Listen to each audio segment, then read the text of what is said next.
Assalamualaikum warahmatullahi wabarakatuh.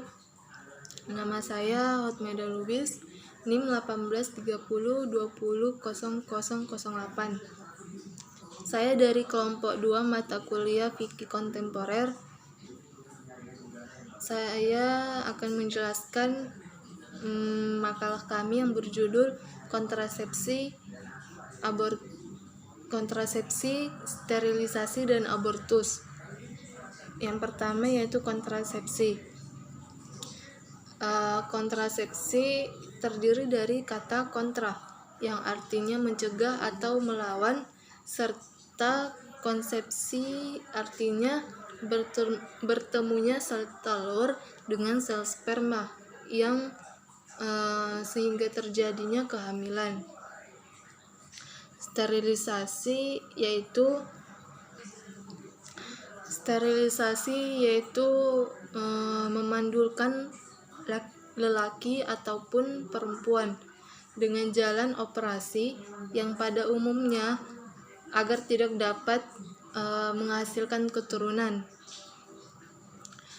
Jadi sterilisasi ini baik untuk lelaki atau vasektomi, dan perempuan yaitu tubektomi. Menurut Islam pada dasarnya itu haram atau dilarang melakukannya, karena ada beberapa hal yang menyebabkan diharamkannya sterilisasi ini. Yang pertama, berakibat kemandulan tetap. Hal ini bertentangan dengan tujuan pokok perkawinan menurut Islam. Yang kedua yaitu mengubah ciptaan Allah Subhanahu wa Ta'ala dengan jalan memotong dan menghilangkan sebagian tubuh yang sehat dan berfungsi. Yang ketiga yaitu melihat aurat orang lain. Dilakukannya sterilisasi ini tentunya bagian medis akan melihat aurat lelaki ataupun perempuan tersebut. Yang selanjutnya yaitu dalil. Kebanyakan dalam kitab fikih klasik hanya menyebutkan dalil-dalil tentang azal, karena pada zaman Nabi itu alat kontrasepsi berupa sterilisasi yang belum ada atau belum dikenal. Dari hukum asalnya yaitu azal ini menuju kepada hukum sterilisasi yang tentunya sudah mengalami banyak perubahan. Berubahnya suatu hukum ijtihad berdasarkan kaidah-kaidah hukum Islam yang telah disepakati oleh seluruh fuqaha atau ahli hukum fikih dan usuliyah ahli usul fikih. Di antaranya yaitu sebagai berikut. Hukum itu berputar menurut ilatnya atau atau alasan yang menyebabkan adanya hukum, ada atau tidaknya. Selanjutnya yaitu abortus.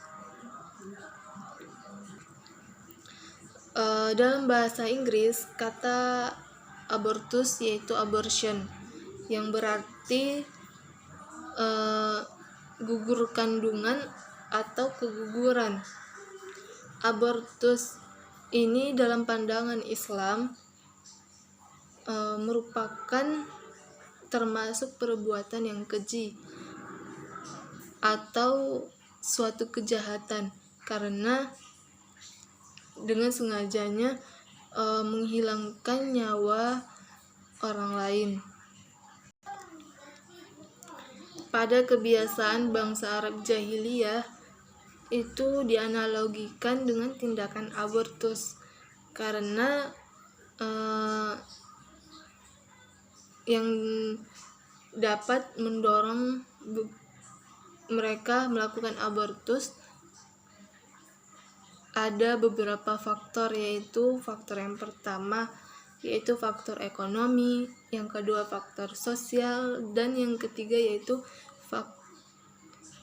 faktor rasa malu.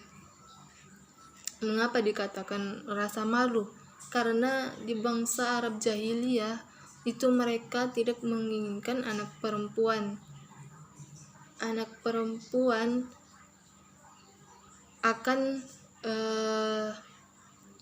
mereka bunuh, mereka gugurkan, karena mereka tidak mau, mereka tidak menginginkan anak perempuan ada di bangsa mereka, sehingga menimbulkan rasa malu dan akhirnya mereka melakukan abortus.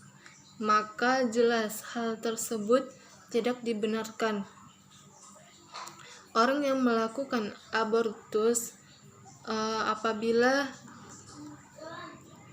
terjadinya kehamilan yang tidak dikehendaki, baik itu di dalam pernikahan maupun di luar pernikahan.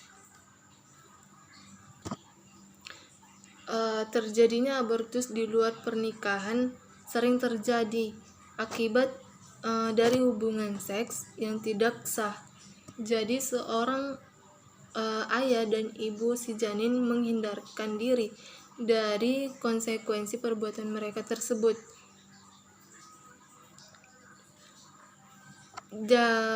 Menurut Islam, diperbolehkannya abortus apabila seorang ibu dalam keadaan darurat ingin menyelamatkan dirinya dari janin tersebut, jadi sehingga mereka melakukan abortus, maka menurut Islam itu diperbolehkan.